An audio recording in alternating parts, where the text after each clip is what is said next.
who it is that you want to hire. You're going to want to make sure that you follow all federal and state policy procurement in attaining that individual. If your state and federal policy doesn't allow you to name somebody, then you're going to need to talk about the process that you're going to go through to make sure that everyone's got a fair shot. So this is something to think about also, and something that you're going to want to write into your grant and think about early. Travel. Are you going to be going to any conferences, trainings? Is any local travel required? Sometimes we have general amounts that are written into travel. Somebody will say, oh, write in $2,000 a year for conferences.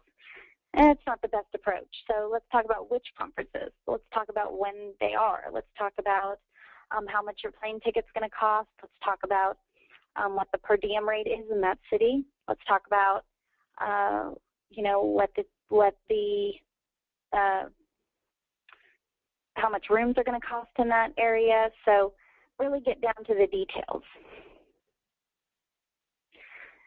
And so gearing up for the grant, there's a lot to do.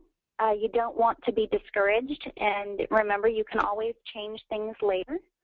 But having a proactive plan allows you more freedom, and you can always fine-tune your project instead of fleshing out the raw design in this process.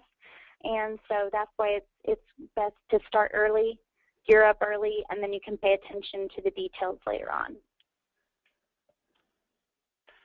Great. Emily? Thank you so much, Marissa. That was a lot of information that you packed in, and I think very helpful to a lot of people.